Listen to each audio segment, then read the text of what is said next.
Hi, welcome to another exciting episode of the Andre The Beast Crayton Show, backed by popular demand. Finishing up season 2 of one of the fastest growing podcasts there is, the Jessica Javens Talk Podcast. Welcome, Jessica. Hey. We're having so much fun here, guys. That's why we already started laughing, okay? I'm so happy and thrilled to be here. I just flew in from Florida. Yeah. And guess what? Andrielle Mylin also did, but she drove. Yeah. Can you imagine? All the way from Florida to Indianapolis? But anyways, we're here now. Miami. Yeah. How many hours is that? Well, right now it was actually Bradenton. Oh, that's near St. Pete. Yeah. We're leaving Bradenton, going to Miami. But first, we have to take this nursing job in North Carolina for 3 months. So Wow. we're just doing a whole merry-go-round, roundabout. But we'll get there. You decided to drop in and sit in the truth seat. Huh? Yeah. Because, my family back home, got to come back to my roots every now and then. There's nothing wrong with the roots here. Yeah. Michael Jackson said going back to Indiana. Yeah. Funny. I said that I made a video the other day. I said, more than one famous person can come from Indiana. Thank you. It's not just Michael Jackson. That's awesome. So, before we get started, Jessica, you're back to wrap up pretty much wrap up season 2 and stuff. What was season 1 like for you so far? Oh my gosh, season 1 was amazing. Of course, that's my first experience being a host, right? Yeah. And I did 26 episodes in 1 week. Yeah. That was like a marathon. Remember, we ate a lot of chicken. Yes, we ate chicken every day. I didn't even leave the studio. We ate breakfast, lunch, and dinner in the studio. Yeah, I didn't even get to see Indianapolis. Yeah. It was back to back. But you know what? It was also an immersion. And that's one of the things, like anybody who wants to have their own podcast, they need to understand what they know and what they see on social media is not what it is. Yeah. It's much more than that. And when you have the right team, the right support, and the right guidance, that makes a huge difference. If you watch my first episode, I'm talking like this and I'm very calm and uptight. It takes time, right? You was talking softer than that. I was like, Jessica. One day. Yeah. You know what he said all the time? Can you please let your Brazilian side come out? Oh, yeah. You're doing it this season. Yeah. Yeah. So what makes season 2 different than season 1 for you? You're Brazilian. I know that you are a big supporter of the Brazilian community, just women in general, to be honest. Let's not try to isolate it. But your podcast has a purpose. So this is a 2-part question. What's the purpose of the podcast? And what's different between season 1 and now doing season 2? Well, I was in search. I had a vision. I did not know how, like me and Andrielle was talking about. But I knew I had to push forward and I knew I had to keep going. I had this calling. I had this feeling inside of me. And I had a vision somehow of something in the future. And I know that in order for me to reach and help the most number of people possible, I need to be available. I need to be reachable. I need to be accessible. And people go to different channels to do that. They go to different medias. They like different things. Some of them like short. Some of them like long. Some of them like entertaining. Some of them, they just want the main point of it. So I, little by little, started to increase that different ways of approaching my clients, fans, whatever you want to call it. And the podcast was the main segment that was probably one of the last ones that I was looking to do, and I had no clue how I was going to start. So, beknownst to me, I get this call about somebody of a podcast producer who wanted me on his show, and right after we did that one episode, the offer came. And I was like, oh, I don't need to know about the how. He knows how. I'm just going to learn and go with the flow. Yeah. So you did season 1. What's some of the responses that you're getting? You have a big supporting cast, especially in the Fort Lauderdale area in Miami that I didn't know about. You would think that my favorite college team is University of Miami Hurricanes, that you would at least came here with a Miami hat or a pair of socks or something. But hey, that's not the question. I'm just throwing it out. Okay, I'll tell you later.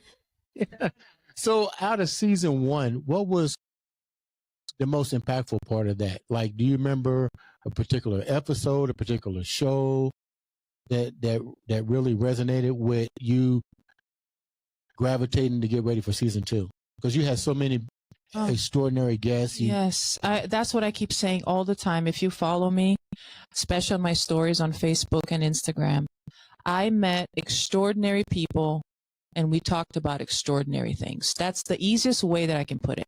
I never knew that I could meet so many amazing people like that in a short period of time, because we come with a purpose. You know what I'm saying? I'm here with a purpose. They come with a purpose. So we go straight to the gold. It is just amazing. And each time that we did one, I was learning on top of that and then connecting and then learning from them. Like, for instance, there's so many episodes. One of the ones that I love the most that comes along with a little bit about what we were talking about earlier is the one with the psychologist, Jennifer Bellingrad. And I love her to death. Everything she gives out, she gives it her all. And one of the questions I asked her was, and you guys have to watch this episode, by the way. I said, because she helps people and couples, I asked her, if you had to choose one main thing, what's the main problem that hits couples in the dot, in the nose about problem? What's the most common problem in couples? She said one word. Guess what it is? I have no idea. And I watched the episode. I don't know what it could be. Immaturity. Oh, okay. That makes sense. Makes sense. Yeah. That makes sense. When you were saying that about even problems in dating, right? That's why I'm talking about it all the time, because immaturity is the number one problem. Yeah. Okay, then let's just get right down to it then. I wasn't planning on going there, but, I got 2 beautiful women here. I'm pretty sure us men want to know. What do you think the number one problem is with relationships? I think immaturity. I totally agree with it, because I've seen the changes between a person who was immature and who's not. And I've seen the changes in men, basically changing that. And I see it so clearly right now. And I totally agree with it. And I think that that's part of where a woman feels also safe, is when you're with a mature man, you feel safe, and women need to feel safe. That's what we need the most. Men want respect. Women want love and safety. Yes. I think men and women both want love, though. We all want love. Yes. Yeah. That's why we're here, is to love. Yeah. And be loved. Yeah, that's right. So you talk about maturity, and I remember that episode because Jennifer is a great person. I like her topics of conversation, especially when it deals with relationship. And I now remember that communication level is important. But what about women? We always hear women talk about the men maturity level, but there's just as many women that fly off the spectrum with immaturity. Yeah. Absolutely. Yeah. No, it doesn't happen with only one gender. Absolutely. It happens to every human being. Go ahead. Yeah. No, I agree. Yeah. And I don't know. I feel like women are awakening more at a faster rate, but too, like, women are 5D, like more naturally we are in the 5D. And I think men specialize more in the 3D. And I think it just takes men longer to get through their awakening, if they even want to. I don't feel like they want to. You have to want it. And what have some of your relationships been like? And before we even get started, tell the viewers who you are. Yeah, I'm Andrielle, so it's a whole thing. It's a long story, but now, I'm a nurse, a lot of things, but I recently had 2 narcissistic relationships in a row, so that led me down the path of the spiritual awakening, because, everything is energy, and it's like, well, why did I attract these? Because if you believe everything's energy, then you know that you attract everything into your life, as lessons or whatever you need it for. So did you deal with immaturity? We're talking about immaturity. Did you deal with that? Yeah. Well, But you're young. You're only 30-something years old. evil. I think narcissists are. That's another thing we talk about. It's like they're demonic, evil forces, and you see, like, you'll see their eyes will just go black. This is another big thing we all talk about, but their eyes will go completely black, and just, it's like they black out and go into a rage.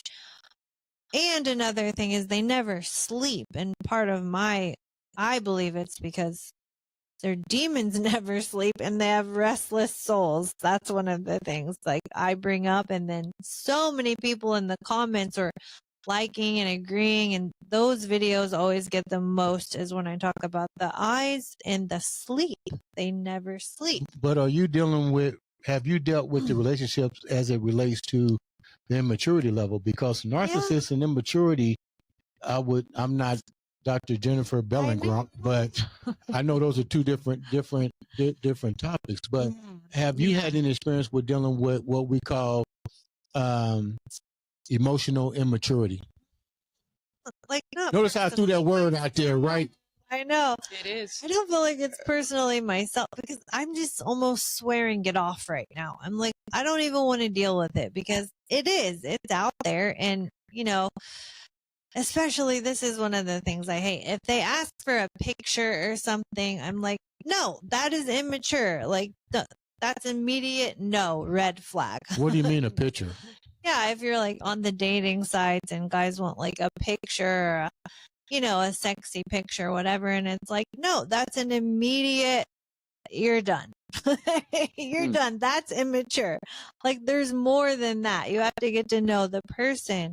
Who is this? Because these are all just bodies, and it's like, this is 3D world, which none of it's really real. It's all fake. The Matrix. What do you think, Jessica? You had any experience with emotional immaturity? Oh yeah, many times. Notice how I use that new word. Nobody commented me on that word. Yeah. Emotional I like immaturity. That. Don't I sound like Dr. Jennifer Bellengrump on that? Yeah. Emotional immaturity is today's topic. Yeah. So have you had any experience with that yourself, and how did you get out of it when you recognized it? I had many, but I'll mention one that you haven't heard of.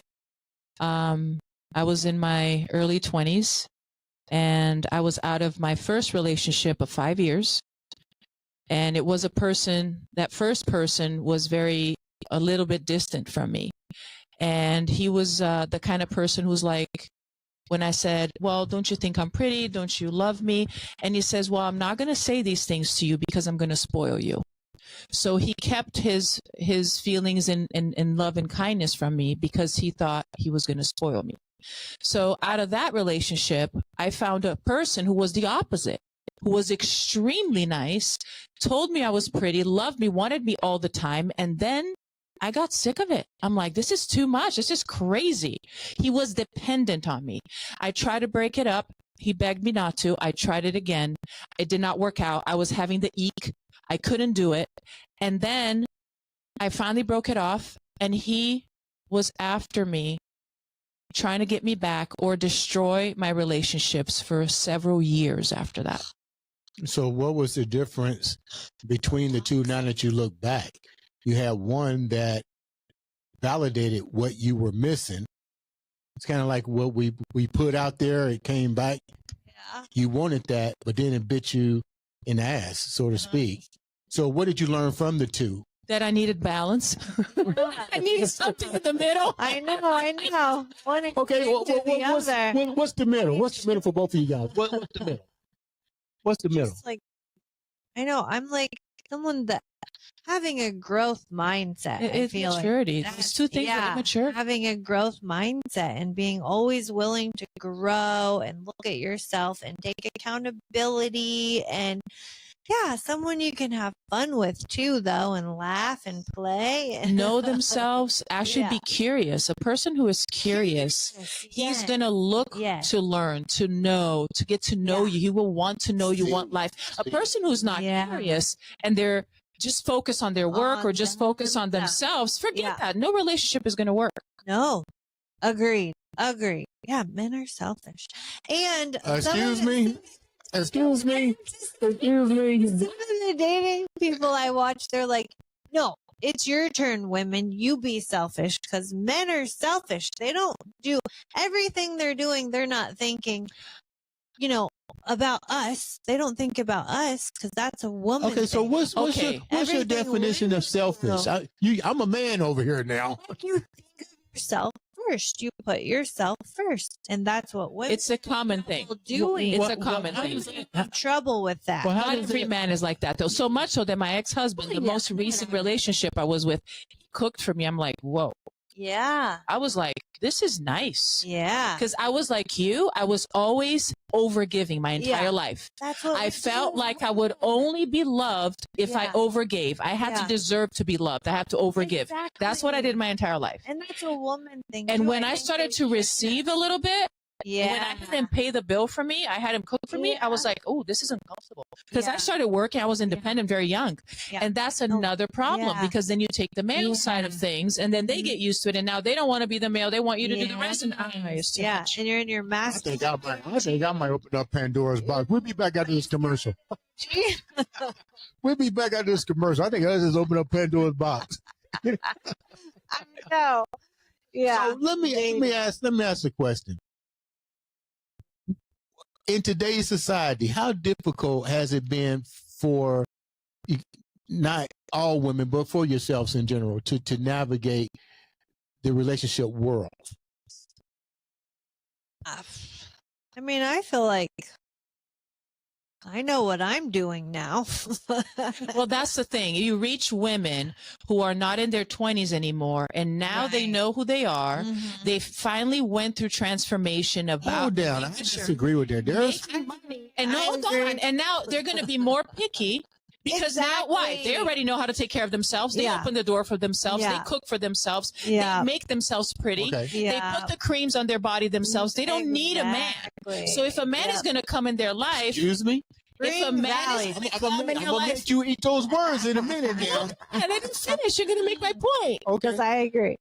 If a man is going to come, is to add value, not to do what I'm already doing for myself. Right. You understand? So it needs to be.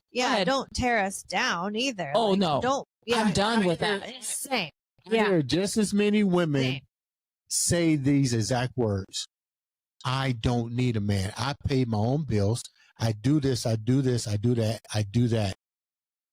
Isn't that, it's not demasculating the man, but aren't you defeminizing yourself? I'm not talking about that part. And you're right.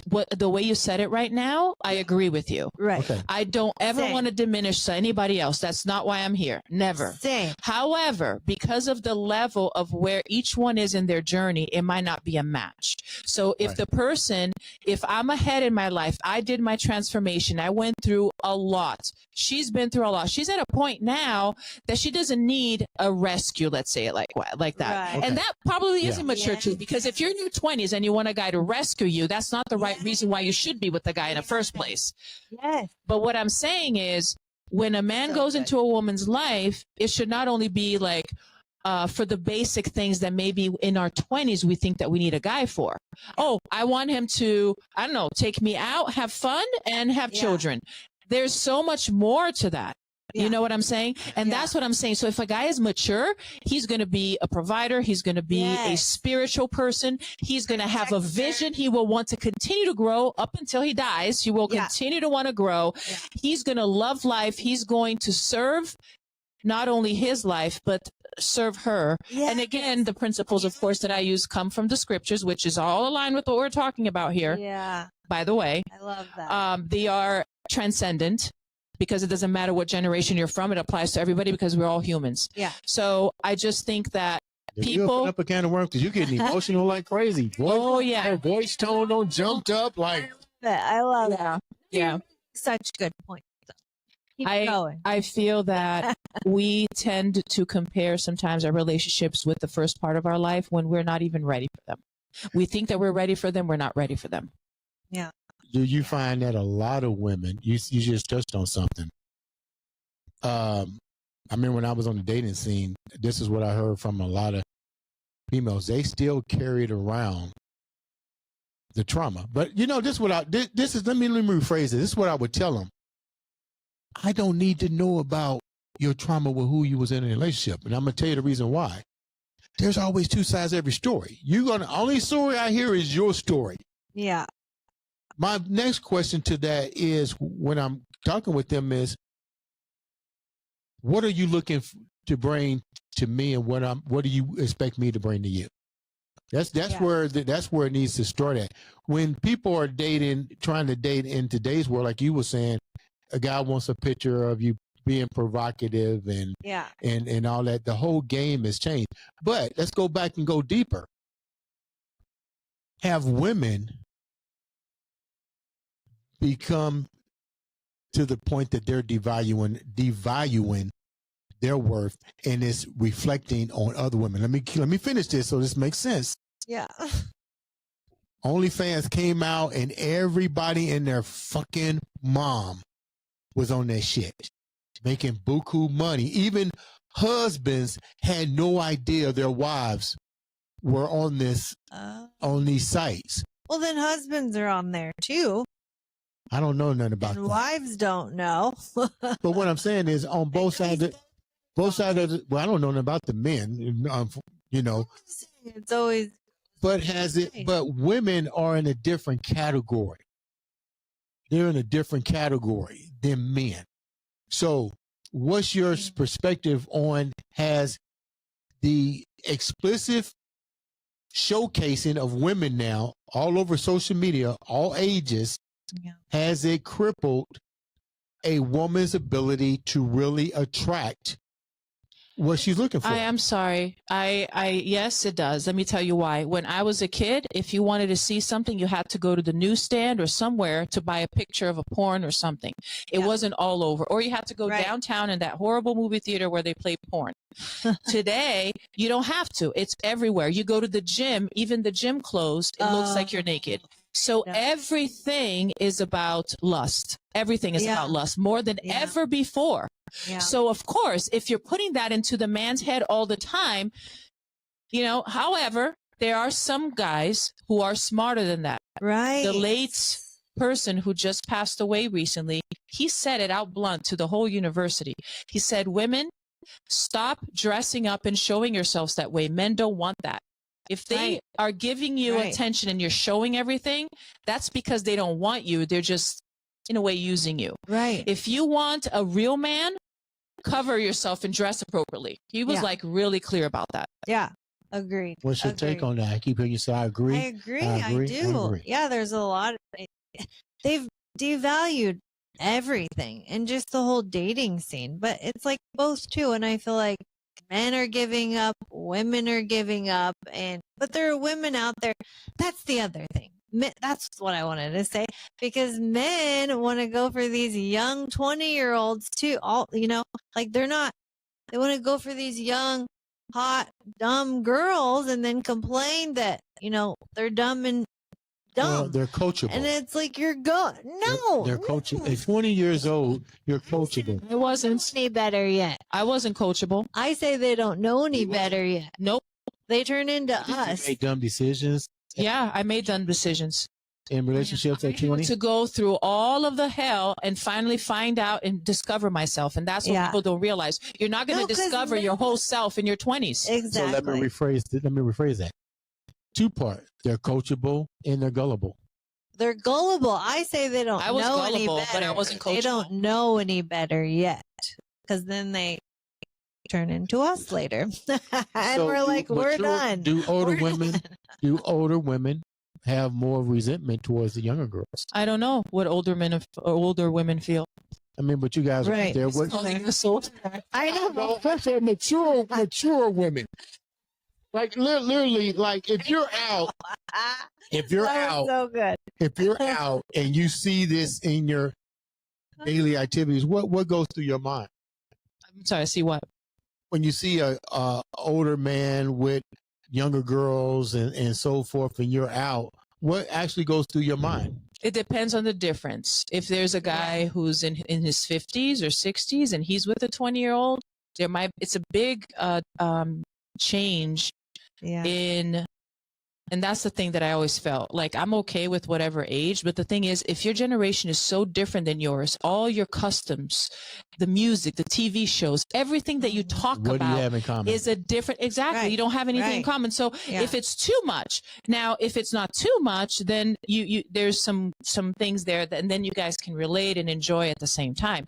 But if everything is different, like, it's not easy, you know what I'm saying? But I don't think either that is the core. I think the most important thing in a relationship is the spirituality and the maturity, regardless of your taste for shows and music. Yeah. Your soul connections. It's soul connections too, I feel like. Even the people we've learned from in the past, our relationships, it's like that was our What did you learn from the past connection. relationship? But see, you're thinking that men they don't. They don't. I didn't ask you that question. The question was, what did you learn from your last relationships?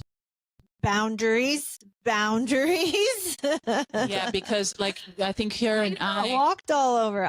Me too. Got abused. Yeah, I didn't have a relationship like her. Harder. The boundaries, the setting boundaries make you more harder towards relationships. Like, did you find yourself like, let me use the right words here. Yeah. Did you find yourself really putting up more walls versus boundaries?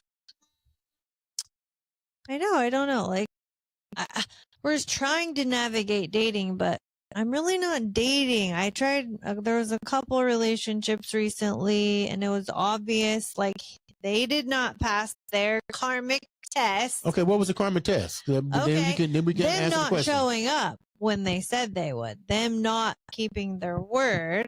Okay. Okay. I agree with you. I've been learning that just They didn't recently keep their too. word. Then they fell off a building. Every literal thing was so karmic and spiritual. It was like every time I was disappointed, which they also had 3 strikes, and that's when they were out.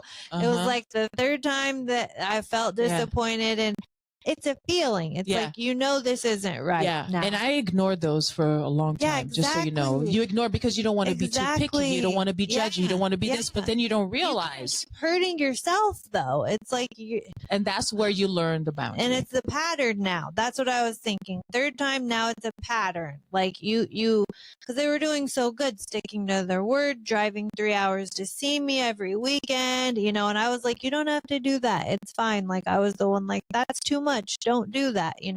They're like, no, because they say when a man sees what he wants, he gets it. Right. Like, that's in them, is to hunt. Like, they're hunters and providers and protectors in their blood. So it's like, he was being that way, and then just started getting too comfortable, or I don't know. I don't know, but it's like, did you break it off or did he break it off?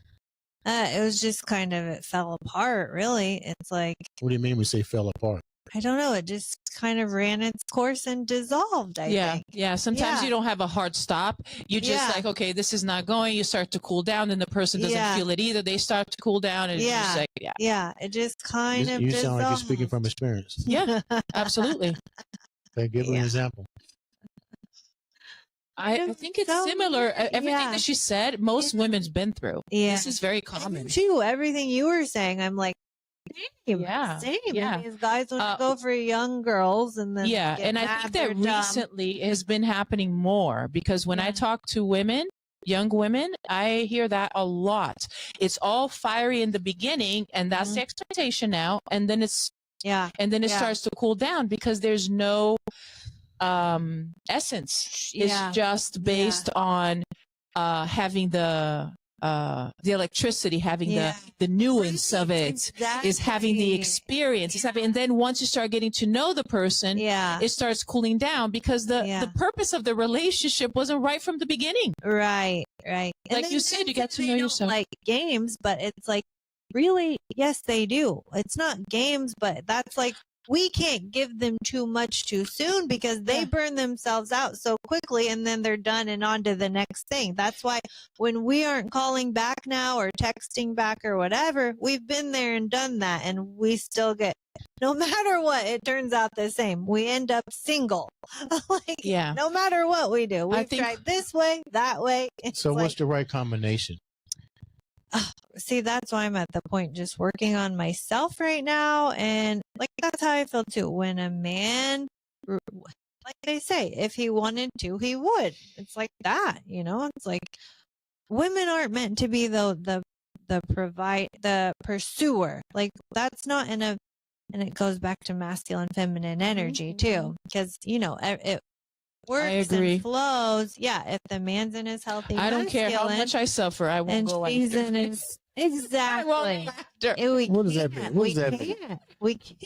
No, if you're married to somebody and you're trying to save the marriage, that's different. You already made that commitment, that vow. Not talking about that. Right. Before marriage. In the courting stage. Thank you. Yeah. Thank you. Courting stage. Yeah. That's I'm not going to keep after. Role. I'm not saying no attention. I'm saying not pursuing. Right. A woman is caring, is nurturing, but going after.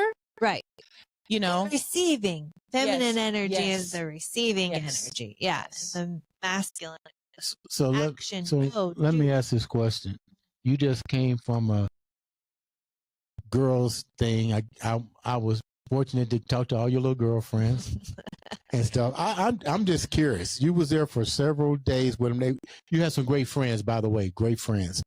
How do you know if they're really happy? Do girls really share that information, or do a lot of the girls keep the facade up? Does that make any sense? Okay. My little niche. Oh yeah. We open up and we encourage each other to open up, and we tell each other all the time, this is a safe place. When everything goes wrong, you guys come here. This is not coming out of this. And they keep repeating the stories about when they went through the divorce, when they went through this, and they went to the brother passed away, and how they were all together there for each other. They were always. And I think that that's something more easy for women than it is for men. Exactly. What does that mean? I don't think that men are vulnerable with their guy friends as girls are vulnerable with their girlfriends. Yep. So you're saying I wouldn't tell my buddies, hey, blah, blah, blah. No, blah. there are sensitive men out there, and you're more in tune with that with yourself. But most men are not. They feel it's a weakness. Right. Oh. And that's where maturity comes in. That's exactly. Yes. The emotional. Should we call Dr. Jennifer Bellingham on this conversation? Yeah. I would love that. Let me go call her phone number. Good. This is so good. But let's go back to your girlfriends. But oh yeah, dude. Yeah. Because I always wonder, and you're right. Like, I don't see a whole bunch of guys, going on a retreat like you guys did. You know what I mean? That ain't going down. Football game, yeah. Hey, come on, guys, let's go. Well, they go if maybe a fishing trip or something, or hiking. They're guys that like to do that, camping together and stuff. But for a few days. But we're killing. Right. We're hunting. We're killing. Yeah, not talking. Yeah, we ain't talking that kind of shit. Believe me, we got a TV or terrestrial radio somewhere by us. You know what I mean? Yeah. But when your girlfriends have gone through multiple relationships, multiple marriages, what kind of signal does that say to the other women? Like, how do you guys support each other? Like, what are you saying? What are some of the reasons that they have gone through 4 or 5 marriages? And nobody I know went through 4 or 5 marriages. No, I didn't say that you knew. I'm just saying in general. Okay. 2 is the most. Yeah. That's too many. Stop it. I'm just joking. Oh, so I always say 2 is too common. 1 is so cool. Common these days. 1 is cool. 2 is a trial. 3 is I hope. 4 is give it up. Yeah. So your question is, how do the girls support each other when they're going through that? Many different ways. They listen. They hug you. They understand you. They empathize with you. They have compassion. They nurture you. They might cook for you, bring you dishes. They say, let's go out to the beach. Let's do something with nature. Some of them pray with you. Mm-hmm. Yeah. Some of them are calling you, checking on you, texting you, hey, how you doing? I love you. Remember this, focus on that. All the good things that they possibly can do to remind you that you're loved and that you're important and that you're valued. Let's go deeper. Because you ain't really tapping in when you're trying to say. So let's go deeper. Hold that thought for a minute. Hold on, and you know what? That is it does, and it's something that a lot of women cannot get from their husband or partner. And that is something I always wanted from my partner or husband, and I never had. What was that? And that what the girlfriends do to nurture you and all of that care and love and attention and patience and hugs and normally guys don't do that. Right. And then you expect that from a relationship and a marriage. And that's where I had to change to my parents. I said, I can't. I need to get that from my girlfriends. I can't get it from my husband. Well, you got it in a relationship, and you said it was too much for you. Oh, you're talking about that boyfriend, the one who was after me and would not drop it. He was, how do you call that? No, it's not. It's more than that. How do you call obsessive? It? Stalking me. Yeah. That's too much. It wasn't balanced because a man who's nurturing a woman and taking care of her, like Boaz did with Ruth, is different. You're going there now. I've heard of that story a lot. I've heard of that. I know. So, I need to know more. Check this out. You're out with your girls. Have there been moments, you're in the oath chairs, that you told your girlfriends, I didn't like him anyway. He wasn't right for you to begin with. My girlfriend said that to me, or I said that about the person I was with? No. Did your girlfriends, would they be open to say that to you? And if so, why didn't they tell you from the get-go? They did. They did from the get-go, and they did say it again. Yeah, sometimes...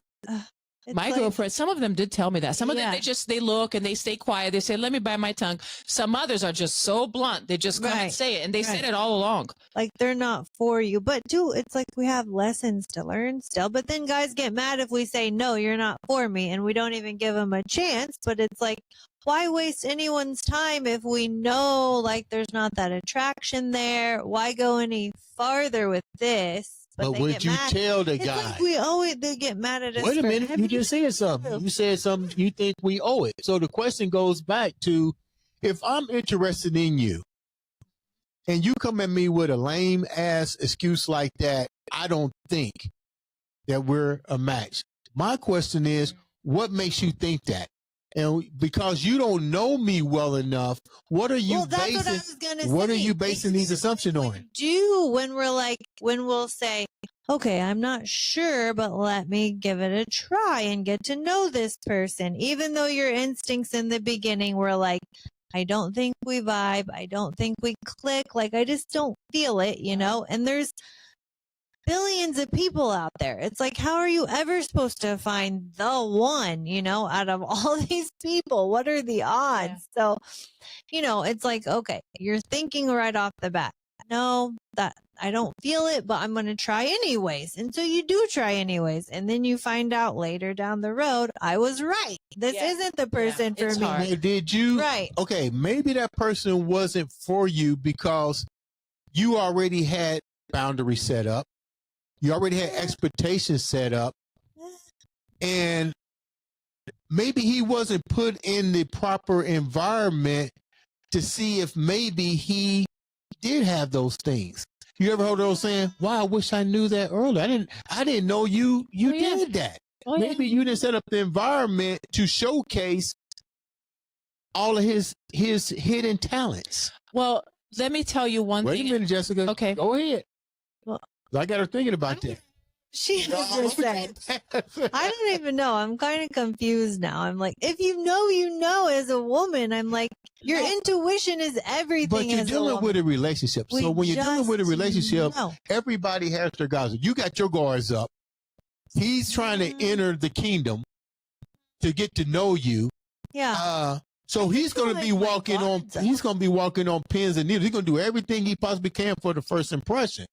So I don't even think if he hasn't met your needs, your qualifications within a time period, you're done with him. But then you look back later.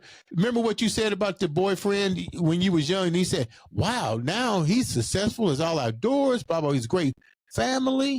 So if you don't have the environment set up for that person, how do you expect to see if they even have it? Go ahead, Jessica. You need the environment. but you also need to be with somebody who's a glass full. That's a what? Who's a glass full. You cannot come into a relationship being you're half glass or the other one being half full and thinking that you're going to supply that to each other. You guys need to be sufficient when you're entering into a relationship. And this is something that Dr. Bellingrad said. If you're coming half full, you're coming with emptiness and you're looking for the other person to fill it in and they can't. It's not possible. So the problem is if you don't know yourself enough, how are you going to get to know somebody else and click if you don't even understand yourself? Now, in your 20s or maybe even 30s, you think that you know everything about yourself. And then you get a little older, you're like, oh. So one of the things I tell my clients is, even with your own self, you need to do a self-assessment at least once a year. You need to rewrite your vision. You need to see what are your priorities, where you are in life, because that's supposed to be a constant change and growth. So the couple needs to do that together. Agreed. Every year minimum. Mindset. I call that the vision board. You know, make sure we're both vibrating on the same wavelength. So with that said,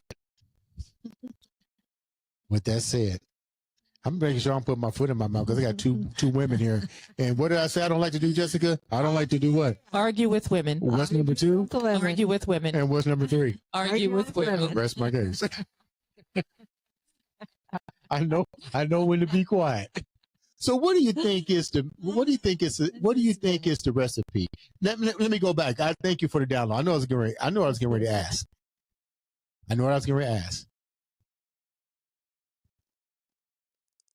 Do you think it's important to know a person's flags and for them to know your flags? Yeah, like red flags. Do you think it makes a relationship harder to navigate? Yeah, red flags. Do you think that's important to know right off the bat? I don't need to know why you broke up with your significant other, but what are your flags? What are your triggers? And I'm gonna tell you the reason why, because I've heard a guy who was talking to somebody and the voice triggered the woman. The voice from an abusive relationship.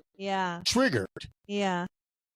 That's not one for me. But you know, I see it depends too. Like when I married my ex-husband, he did not like how I laugh and spoke. It was too loud for him. And it's because of his trauma growing up with his parent being extremely loud. So he was so self-conscious about it. Like we were in a restaurant, I had to speak like this all the time. Because if I started to raise it, he started to get unease. Well, that's what I mean. But don't you think that after a few years, he got used to it? He start growing. He start maturing. Now, if I lower my voice or do anything to control myself, he's like, no, go be you. He's like, oh, telling me to be me, and you know it. Yeah. Before I had a great talk with him. Yeah, he's your great husband. guy. My ex-husband. Oh, okay. We're friends. Oh, good. But you think that that's important factors to know going into a relationship, or does it make you walk on pins and needles? It's almost like this: if I know you're an alcoholic, am I gonna have alcohol around? Right. You know what I'm saying? So do you think those red flags are important to know right off the bat? I don't know, because I think they change too. And I think sometimes, as you're in relationships, you might discover new red flags. I think it's important to be honest and upfront. Yeah, just be yourself. Yeah. Authentically. And if you're humble and mature, you're going to talk about your flaws and what you're working on, or maybe what kind of person that you want to become, and that you're working towards that. And that she's right. It might change. And that's okay. As long as we keep the communication open and prioritize. We need to prioritize each other by having good communication. That's one of the things why I ended a relationship with a person is they thought they knew everything about me and stuff. But when it came down to talking deeply about stuff, about my feelings, the person was like, okay, I understand you. What do you understand? oh, that you don't like this. What do you mean? I can't stand that. Yeah. I hate shallow conversation. Oh, yes. I hate yes. it. That's Can what I we, was you going know? to say. Yeah. Yeah. You want to have a deep soul level connection. That's what I say too. I'm like, don't settle for anything. Well, at this point, especially, it's like, what are we even doing? Like, stop wasting time. Like, I'd rather just work on myself, focus on What do you think me. men are? What do you think the disconnect is with men? The top three things with men and women, from your own personal experience, not Dr. Bellingross. I'm gonna call her when we get done. I'm gonna literally have her come on your new season.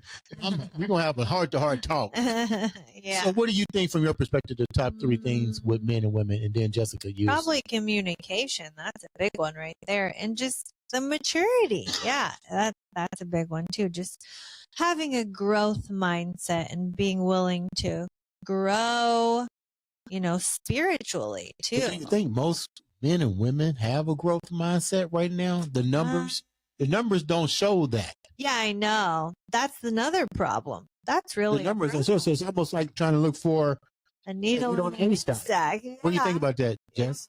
Look, she got quiet. Don't get quiet on us now. No, I'm really thinking. I'm taking it in. Is rare. I Yeah. feel like this group we're in now. Yeah, I agree. So happy to be here. And I've been very fortunate to meet high-minded people. Yeah. Because of us exposing ourselves and being open to it, we attract it. And being authentic. Yes, and Yeah. being comfortable in your own that. shell, your own skin. Right. I do believe that spirituality is a huge part. We are all spiritual beings, and the fact that people are not in connection with that, they're just being, in a way, half human. Mhm. How can you be just a person who's working to make money or working to have fun, and that's it? Yeah. That won't last anyways. So a purpose in our life, I truly believe, is to have a spiritual connection with our creator, with the higher being, with the universe that he created for us. If we don't have that, it's almost impossible for us to be full. Yeah. That's number one for me. Okay. Yeah. Well, that sounds I very love it. interesting. Yeah. I wasn't planning on going this route Love it. on this episode, but we went down this route with understanding the importance of adult emotional communication on the Andre the Beast Crayton show. But before we wrap up, Jessica, back to you. You're getting ready to finish up season 2. What are you looking for out of season 2? In the beginning, you asked me that question, and we love relationships, so that switched. But what I love about season 2 is that I wanted to get more raw, more bold, more intimate, more uncomfortable in a way, because I want people to really tune in and maybe see a reflection in the mirror, an awakening, maybe just one thing that they can take away that will help them to start changing their life for the better. I like the way you said, this is Jessica Javens Talk. We're going to go bold, raw. What does bold mean to you? What do you mean when you say bold? Is being completely honest and a little bit unfiltered. Okay. Wow. What is raw? Raw is not having no overthinking, just putting it out there. Okay. Just opening up the wound and showing it. Okay. So you want us to get canceled like Jimmy Kimmel, right? I heard about You want us to get kicked off the air next? No, we are not throwing anybody under the bus. Okay. This is not the purpose of the show. The purpose is for people to feel that they can be comfortable, they can be themselves, and they can be part of of their living room. Yeah. And that they can truly find what they want: authenticity, real humanity. We're sick and tired of fake, sick and tired of people portraying something that they're not, sick and tired of manipulation and everything that it's done. We're done. Wow. That Brazilian talking to your ex-husband, boy, you must have fired you up. Man, you don't came back here raw, bold, determined. So How can the viewers reach out to you? Tell them what you got going on with yourself right now. What are you doing? Yeah. Okay. So while getting out of the toxic relationships myself, doing the inner work though, I created my course, Breaking the Trauma Bond. So there's a lot of healing tools in there for people. And then I have the cord cutting meditation to cut the energetic cord from the toxic person, because, people get triggered about narcissists, but it's a thing. And it helps people.